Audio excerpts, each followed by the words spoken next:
Olá, eu sou Jarles Pereira, missionário da comunidade Canção Nova, e você está no Diário Espiritual.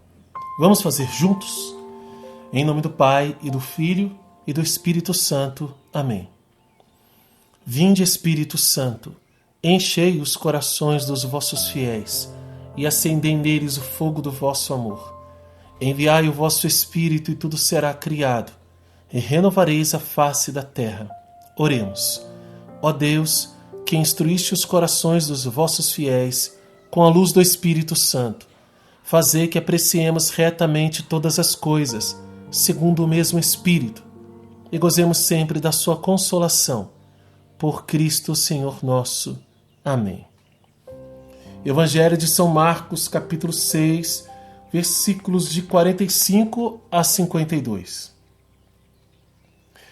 Logo em seguida, forçou os seus discípulos a embarcarem e seguirem antes dele na outra margem, para Betsaida, enquanto despedia a multidão.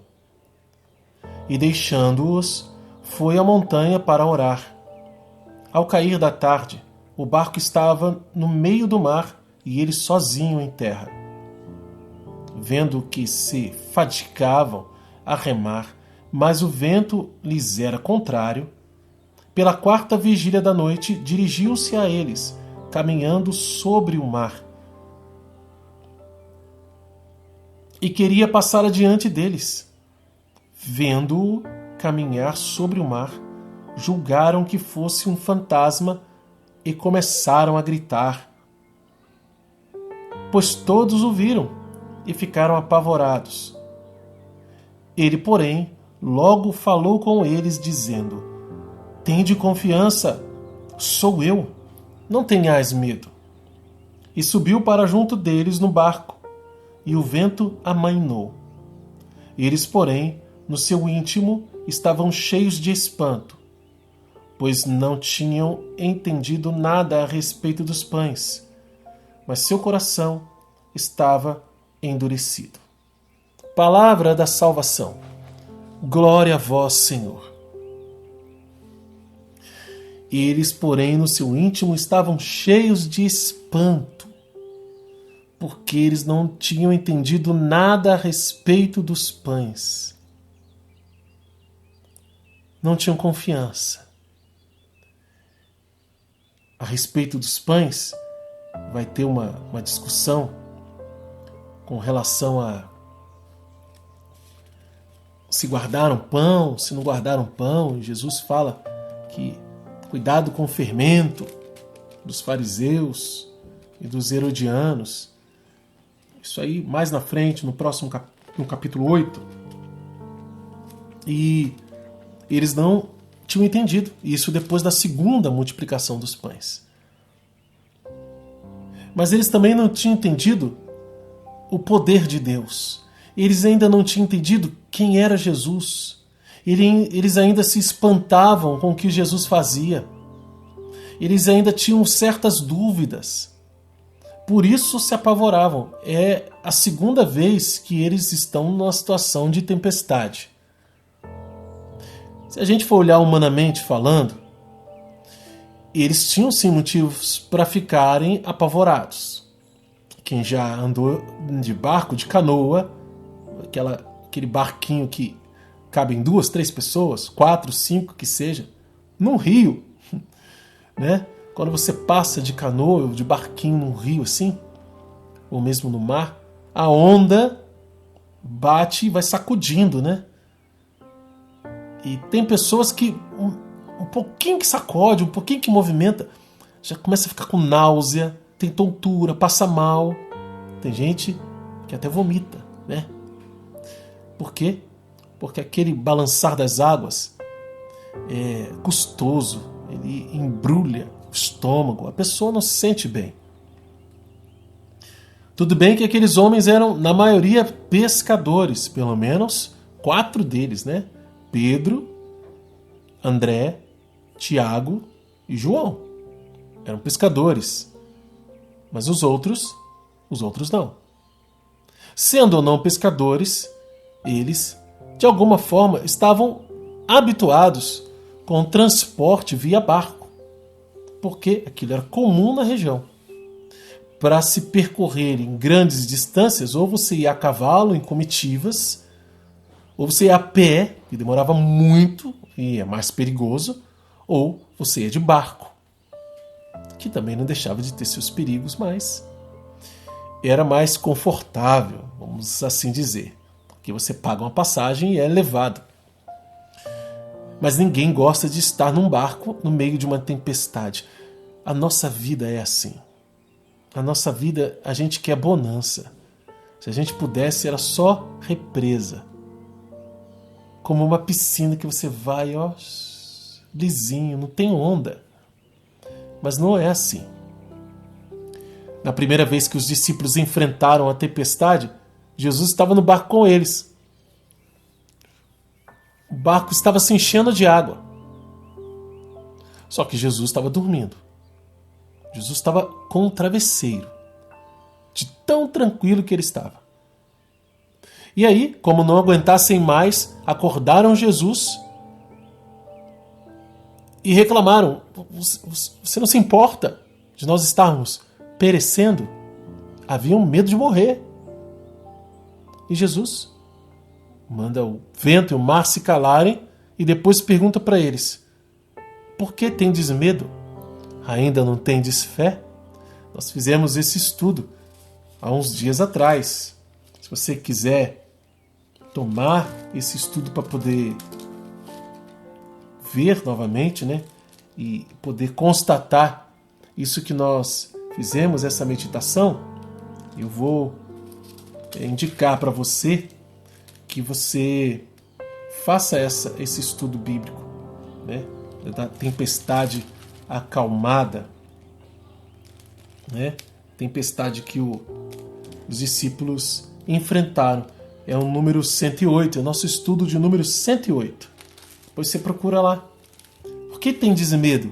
Ainda não tendes fé? Bom, dessa vez Jesus forçou os seus discípulos a irem na frente. Tinha acabado de chegar num lugar, olha, um lugar que eles queriam descansar. Mas quando chegaram, a multidão estava lá já esperando. E Jesus ficou compadecido. Ele olhou para aquela multidão e ficou compadecido porque eles eram como ovelhas sem pastor. E ele começou a ensinar. Por quê? Porque aquele era o alimento principal. O alimento da alma. Eles queriam ensinamento. E quando chegou a hora da fome, porque o tempo foi passando, você imagina o cansaço acumulado dos discípulos. Eles não descansaram, Jesus também não descansou. E aí, esse cansaço acumulado ganhou o dia inteiro de mais trabalho. E no final do dia, quando os discípulos queriam dispensar o povo, Jesus falou: não, dê vocês a eles de comer. E era necessário muito dinheiro para comprar comida para todo mundo. Eles falaram com Jesus. Talvez não tivesse todo aquele dinheiro, né? Será que Judas de repente não falou: não tem dinheiro não, porque ele cuidava da bolsa comum? Enfim. O fato é que Jesus falou para que eles vissem o quanto precisava. E eles viram, e aí Jesus deu graças, multiplicou os pães, e depois que tudo acabou, depois que eles recolheram os 12 cestos, Jesus, e o evangelho que nós estamos meditando hoje, Jesus falou o quê? Pode ir para outra margem, eu vou ficar aqui e vou despedir o povo. Vai para outra margem. Ou seja, Jesus forçou, está escrito aqui, e logo em seguida forçou seus discípulos a embarcarem, a seguirem antes dele na outra margem. Os discípulos devem ter insistido com Jesus: não, vamos, deixa o povo, vamos. E Jesus forçou-os a irem na frente. Será que Jesus queria já dar esse ensinamento, dar confiança para eles diante de uma tempestade que viria a acontecer?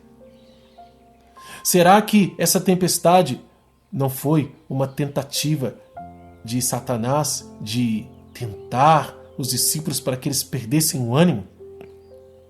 Ou essa tempestade ia acontecer de qualquer forma mesmo? Nós não temos certeza disso.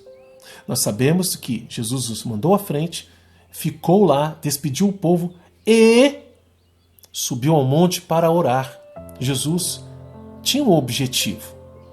E o primeiro objetivo, claro, aqui na palavra, é que ele queria ficar a sós com o Pai.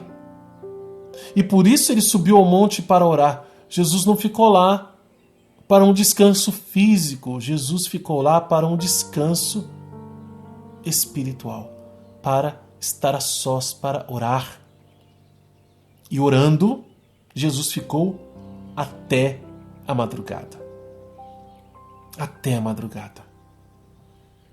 Quando ele viu que os discípulos estavam com dificuldades. Olha aqui que está escrito. Vendo que se fatigavam a remar, versículo 48. Pois o vento lhes era contrário. Pela quarta vigília da noite, já quase de manhã, dirigiu-se a eles, caminhando sobre o mar, e queria passar adiante deles. Gente, são coisas que são um mistério, né? Jesus foi caminhando sobre o mar. Mostra todo o poder de Jesus com relação à criação. As curas, os milagres que ele já tinha realizado já mostravam isso, mas aquilo era inédito, aquilo era novo. Jesus não tinha só poder de curar pessoas como, curava ali o coxo, o cego, expulsava demônios. Isso outros profetas também fizeram. Mas a gama, a quantidade e a variedade dos prodígios que Jesus fazia era superior. E agora, além de mandar calar o vento e o mar, Jesus andava sobre o mar, no meio da tempestade. No Evangelho de São Mateus, nós vamos ver que a narrativa, na narrativa de São Mateus, Jesus ele chega do lado da barca, e Pedro, para ter certeza de que era ele, se for você mesmo, manda eu ir até você. Jesus fala, vem. Pedro vai, fica com medo no meio do caminho e clama por Jesus. Jesus pega na mão dele e pergunta, homem de pouca fé, por que duvidastes? Você estava indo tão bem. Essa passagem serve para nós, para que nós tenhamos confiança. Essa é a palavra de Jesus. Tende confiança, sou eu. Não tenhas medo. Jesus está dizendo isso para nós hoje. É a palavra de ordem. A ordem de Deus está aqui nesse versículo 50. Tende confiança. No meio da tempestade, em que nós estamos lutando contra um vento contrário, coisas contrárias à nossa vida, aos objetivos. Veja, foi Jesus que mandou eles atravessarem o mar, mas algo se colocou contrário a eles. Como eu disse no início, não sei se aquele fenômeno foi provocado por Satanás contra eles para tentá-los fazer perecer. Talvez sim, a Bíblia não diz isso, mas pouco importa. Quem quer que seja, ou qualquer que seja a força contrária àqueles que são de Deus, enfrentarão Jesus que caminha sobre o mar conosco. E nós precisamos obedecer à voz de Jesus e não olhar para as forças contrárias com medo delas. A voz de Jesus está dizendo, tende confiança. Tende confiança, sou eu. Não tenhas medo. Eles pensavam que era um fantasma. E agora, a palavra de Deus vem nos ensinar de que fantasma não vai andar sobre as águas do seu lado, não.